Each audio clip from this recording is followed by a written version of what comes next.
লখিমপুৰৰ অভিনৱ থিয়েটাৰৰ অভিনেতাৰ অকাল মৃত্যু।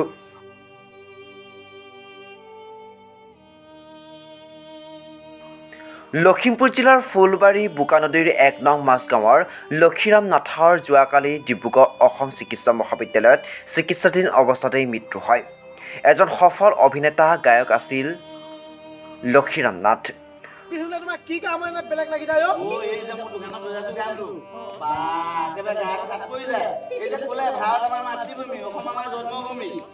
অভিযান্ত্ৰিক স্নাতক লক্ষীৰাম নাথে চৰকাৰী চাকৰিৰ পৰা বঞ্চিত হৈ ফুলবাৰী শংকৰদেৱ শিশু নিকেতনৰ আচাৰ্য হিচাপে বহু বছৰ ধৰি শিক্ষকতা কৰি আহিছিল। অভিনৱ থিয়েটাৰৰ শিল্পী হিচাপে তেখেতে নাটকত অভিনয় কৰিছিল। শেহতীয়াকৈ ১০০% ভোট প্ৰদানৰ বাবে জিলাখনত মঞ্চস্থ কৰা সজাগতা বাতৰ নাটকত অভিনয় কৰি ৰাইজৰ বেছ সমাদৰ লাভ কৰিবলৈ সক্ষম হৈছিল। অভিনেতাগৰাকীৰ অকাল মৃত্যুত লখিমপুৰত শোকৰ ছাঁ পৰিছে। আজি দুপৰীয়া হঠাতে এটি বৰ দুখবৰ পালোঁ।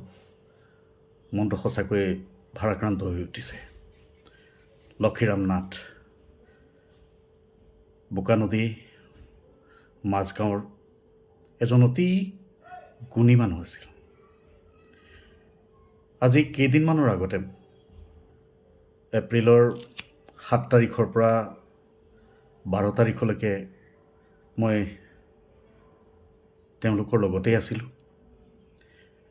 লোকজাগৰণ মঞ্চৰ এটি সজাগতামূলক অনুষ্ঠানত ১০০% ভোটদানৰ ওপৰত বাটৰ নাট হৈছিল আৰু সেই নাটখনিত তেখেতে এটা উল্লেখযোগ্য ভূমিকাত অভিনয় কৰিছিল আৰু বিভিন্ন মানুহক সজাগ কৰিছিল ভোট দিয়াৰ বাবে। আজি হঠাতে খবৰটো পাই মৰ্মাহত হৈ পৰিছোঁ।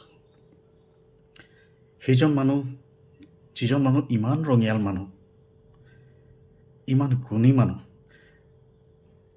হাজাৰী ঘোষাৰ প্ৰায় ৭০০ ঘোষা তেখেতৰ কণ্ঠস্থ। কোন পৃষ্ঠাত কোনটি ঘোষা আছে তেওঁ নোচোৱাকৈ কৈ দিব পাৰে।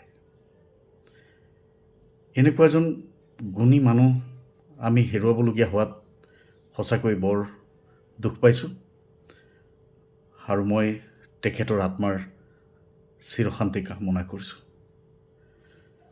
লখিমপুৰৰ পৰা ৰাতুল নেওগৰ ৰিপৰ্ট, আছাম ফ্ৰণ্ট।